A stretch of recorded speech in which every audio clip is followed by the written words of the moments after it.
Okay, hi everyone, SmithyQ here from SmithyQ.com, and this is going to be a nice, short, quick one. This is just me bragging. I'm not going to lie, it's my YouTube channel, I'm allowed to do that, because I just played, a first for me. I've been playing chess for what, 2 decades now, give or take? I don't know. And I've never done this tactic before until I did it today. I just gave it away. Now you know it's a tactic. Now it doesn't matter.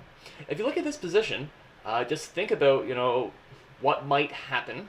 What you could think about potentially aiming for, because I saw this instantly, and my eyes lit up, and I was so excited because I knew I had never done this particular motif before, and then I was able to execute it. Wow. Before we get there, you might be wondering, like, this is a pretty crazy, yucky position. How the heck did white get here?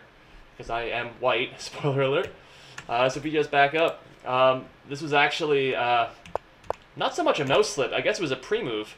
Is that I always play the advanced variation against the Caro-Kann, right? So, d5, e5. And so when he played c6, I thought for sure he's going to play d5. Then he played d6. So I played e5. Uh-oh. Every move. And you can see I exchanged my queen right away. But you know what? This might not even be the worst thing in the world, because I had played this opponent previously, like just before this game, and it was a really weird middle game in which, honestly, he outplayed me. Even, look at the rating difference. He played much better than I did. He capitalized on my mistakes. I was fortunate to use a tactic. I was only a pawn down in the endgame. And then in the endgame, things completely turned, and I was able to outplay him rather convincingly. So here, by exchanging queens, I wasn't like, okay, my position's worse. Black is better already, right? But I figured I could probably outplay him in the endgame. But that didn't happen. Oh no. And so we just had some development. Yeah, I don't really need to comment these moves here. Again, I'm still not doing any better, right? But I like my chances against my opponent. Is that a good thing? I don't know. Here he plays f6. And we could see exactly what he's thinking, right? He wants me to take, and then he can either take with the pawn and open up his bishop, or he gets his knight out to a really good square. But I'm thinking something different. And again, my eyes lit up. And if you've ever, there's a very famous game played back in 1853. It's from Black's perspective. How do I flip the board? Well, let's just watch White get mated. And so, if you know your chess history, I'm just zipping through here quickly, you might recognize what's happening here. This is the game Boden, 1853, where after d5 and then bishop takes d5, Boden unleashed the combination that still bears his name 200 years later, with queen takes, and then this wonderful bishop a3, where the bishops are crisscrossing with mate, and White's own forces stop him from escaping. Absolutely beautiful. In all my years of chess, I have never done this. There's been a couple times, or maybe I've threatened it, or I've tried to do it, but I've never successfully gotten close. So let's jump back to the game, where after f6,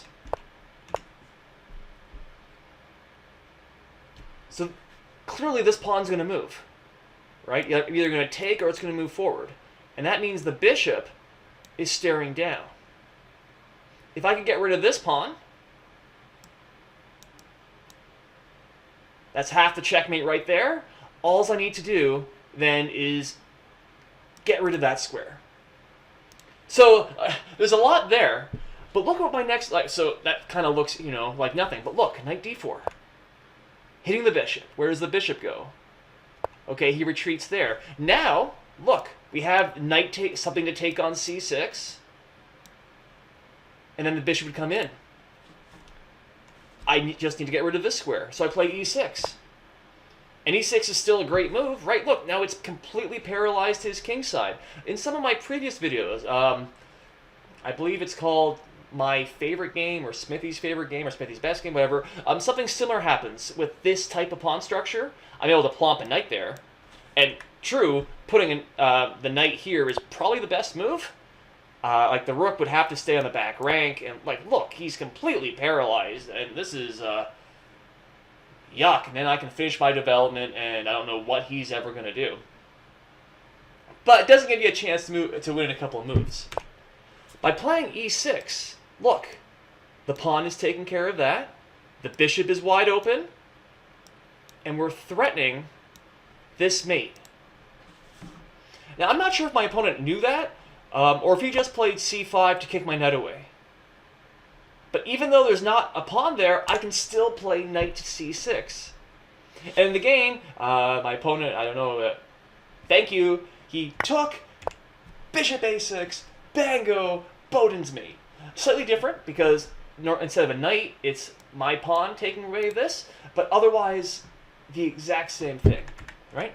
And even better is that knight c6 wins even if he doesn't take. All right, what's he going to do? Okay, his rook's attacked, so he has to do something with his rook or we're just going to lose it, right? What's he going to do? Rook d6 is probably the best move. We'll see, because if he goes here, well, I'm going to take this pawn. Oh, crap. And we can see it's check. He's here. He's there. So he's going to be forced to go over there. And again, he's completely tied up at the very least. Bishop b5 is going to win the rook, but the rook's already trapped. Who cares about that? The computer says I can just play normal moves like knight b3, where the pawn is completely ugly. I could also potentially do something like knight b5, threatening bishop c7, or knight b5 going to knight c7, or anything. Black is playing without half his army. And so that's why it's probably better for black to do something like this, where it simply blocks the bishop, offer the exchange right away, because after take, at least maybe these pieces can come out a little bit. Though it's going to be the same problem after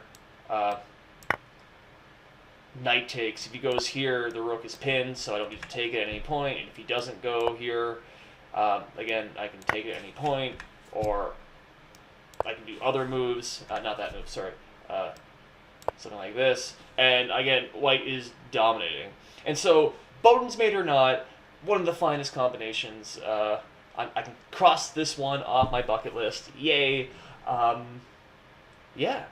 And so then the question then is the woodpecker method working? Right? I put 70 hours into this book. I was going to call it something else. Is it working? So again, I've never done Boden's mate. Within, what, it's been a week or so since doing that, I've unleashed Boden's mate. That's not bad.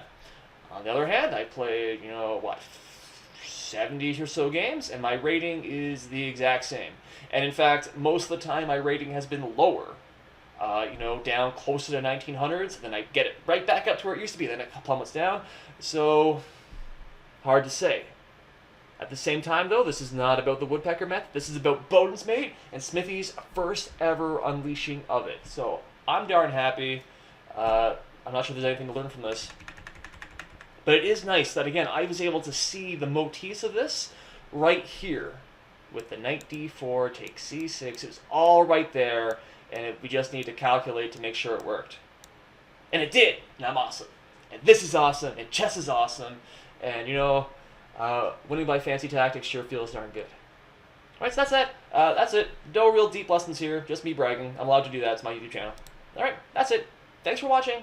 I'll have a more substantive analysis later this week, probably. Okay. SmithyQ.com, of course. Thanks for listening. Thanks for watching. Bye for now.